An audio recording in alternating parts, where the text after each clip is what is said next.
2024 ќе биде возбудлива во групацијата Stellantis, особено за незините италијански членови.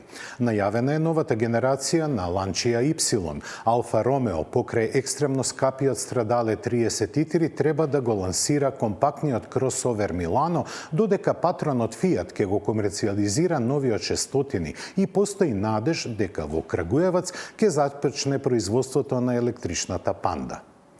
Секако дека и останатите членови на Stellantis нема да ја преспијат годинава. Opel ќе представи два нови модели, Peugeot ќе го лансира 3008, додека Citroen полага големи надежи во електричниот C3.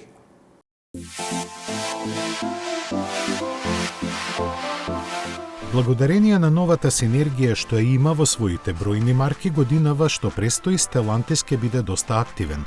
Најжелно исчекува новитет е електричниот Y, со кој ќе започне препородот на Lancia, чиј настап досега беше сведен само на домашниот италијански пазар. Нејзиниот патрон Fiat ќе истапи со новиот 600, кој како духовен наследник на Punto треба да ги замени сегашните 500L и 500X.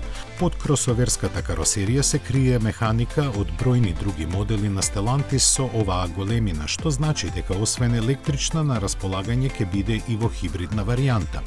Производството ќе се одвива во Полска заедно со се уште актуелниот европски автомобил на годината Jeep Avenger. Fiat, кој во својата историја има многу мали автомобили што жареле и палеле со овој модел, сака да се врати на старите патеки, во што веруваме дека ќе успее. Постојат надежи и дека во текот на 2024 ќе започне производството на новата електрична Панда и тоа во Крагуевац, што официјално засега се уште не е потврдено.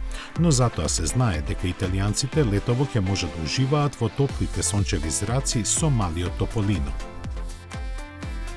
Додека Алфа Ромео љубоморно го крие новиот компактен кросовер Милано, на поклониците на марката им преостанува да ги полнат очите со суперспортскиот 33 Stradale.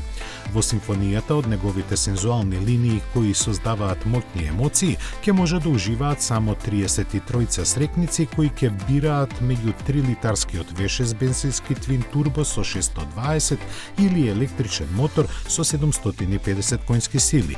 Според објавените спецификации и двете верзии ќе забрзуваат до 100 за помалку од 3 секунди и ќе постигнуваат максимални 333 км на час.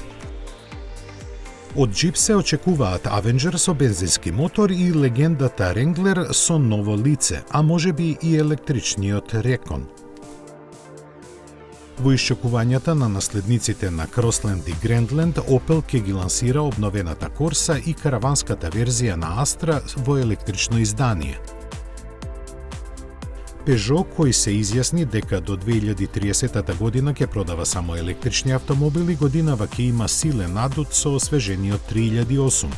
Тој, како и помалиот 208, сега има нов, попредставителен изглед со по 3 лавји заби на предните агли и маска со просторен визуелен ефект. Новата платформа на 3008 ги доведува атрибутите на Peugeot на повисоко ниво, кое ќе биде надградено со неговата верзија со 7 седишта и ознака 5008. Додека сите други зборуваат за поевтини електрични возила, Citroen веќе го подготви својот модел во ценовната категорија по 25.000 евра. Задржувајќи ознаката C3, тој ќе биде достапен и со бензински мотор, а ќе биде основа и за идната генерација на C3 Aircross.